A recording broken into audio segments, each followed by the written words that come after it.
then be the ballot, and then be the ballot. And then be the ballot, and then be the ballot, right, Daddy? Be the ballot at the top.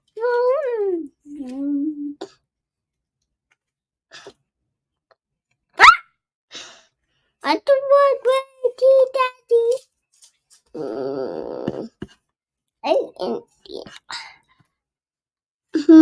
I India. Welcome to the MasterMind Library. I am. They call me Ferdinand, the bringer of balance, leader of many disciplines, and one of your hosts of the MasterMind Library podcast. And I'm here today with our co-host, Trigger. Hey, Siri, and Daddy, and the be the ball or not. Very good. Good job. All right.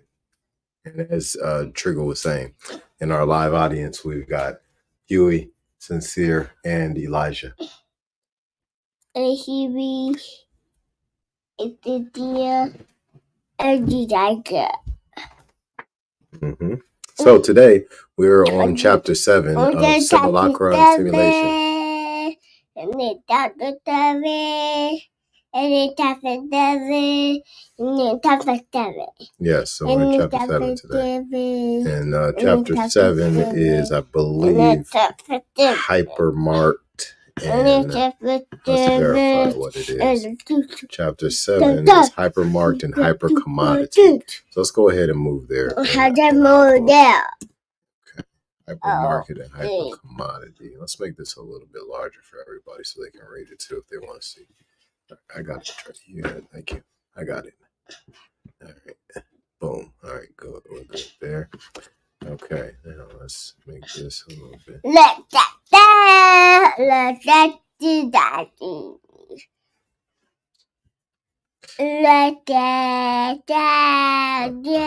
right, so we're going to go ahead and start reading, Trey. So now it's time to calm down just a little bit, okay?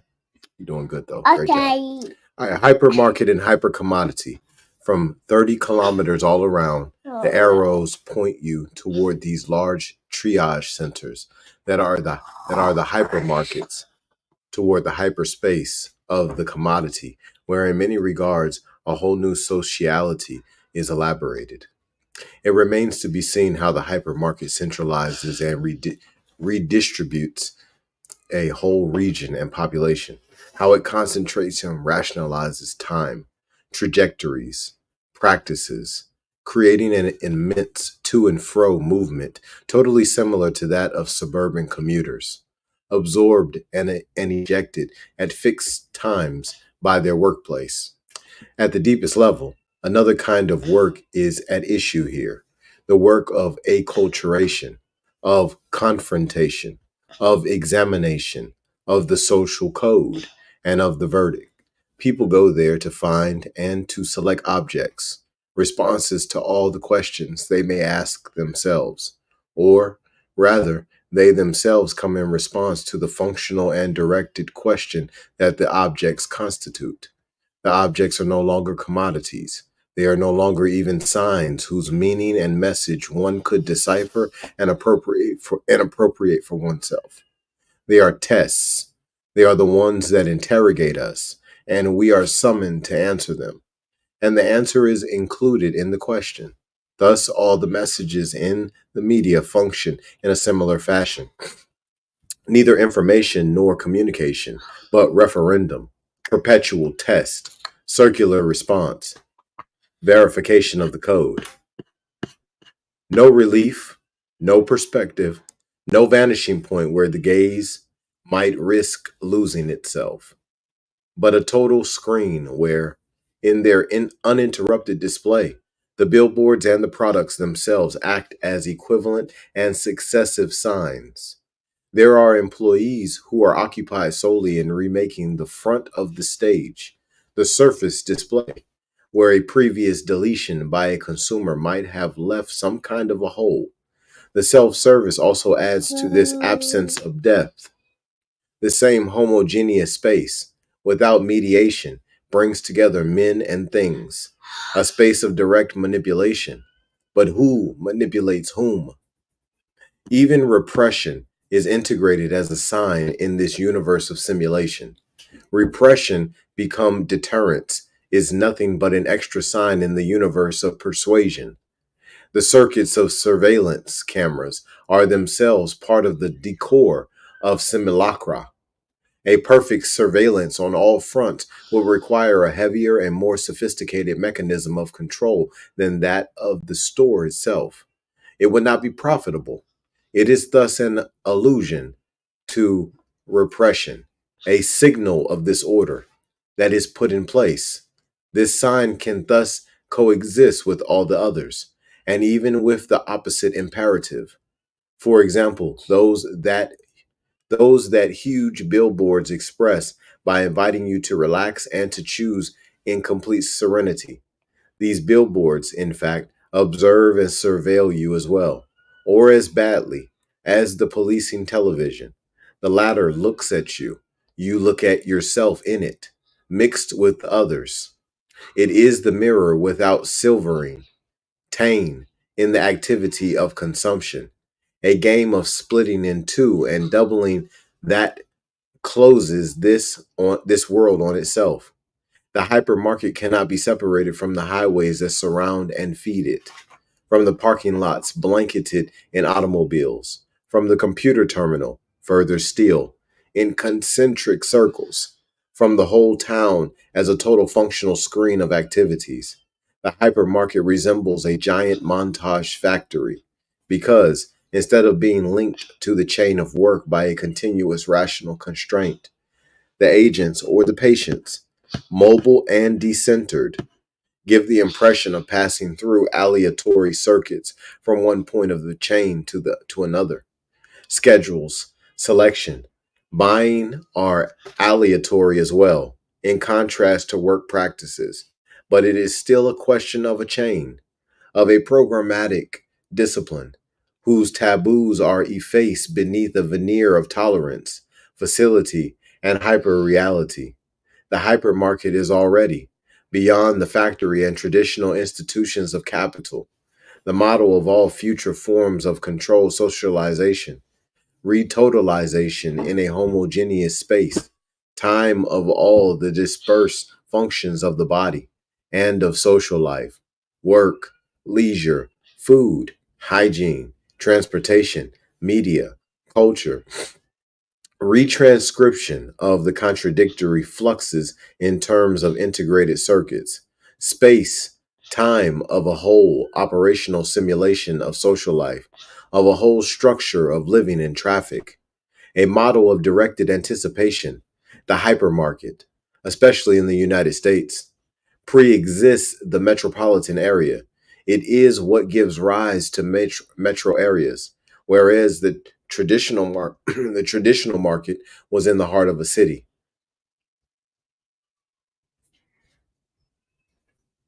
a place where the city and the country came to rub elbows. The hypermarket is the expression of a whole lifestyle in which not only the country, but the town as well have disappeared to make room for the metro area, a completely delimited functional urban zoning, of which the hypermarket is the equivalent, the micro model, on the level of consumption. But the role of the hypermarket goes far beyond consumption, and the objects no longer have a specific reality there. What is primary is their serial, circular, spectacular arrangement, the future model of social relations. The form hypermarket can thus help us understand what is meant by the end of modernity. The large cities have witnessed the birth, in about a century, 1850 to 1950, of a generation of large, modern stores. Many carried this name in one way or another, but this fundamental modernization, linked to that of transportation, did not overthrow the urban structure. The cities remained cities, whereas the new cities are satellited by the hypermarket or the shopping center, serviced by a programmed traffic network, and cease beyond being cities to become metropolitan areas. A new morphogenesis has appeared, which comes from the cybernetic kind. That is to say, reproducing at the level of the territory, of the home, of transit, the scenarios of molecular control that are those of the genetic code, and whose form is nuclear and satellitic. The hypermarket as nucleus, the city, even a modern one, no longer absorbs it. It is the hypermarket that establishes an orbit along which suburbanization moves.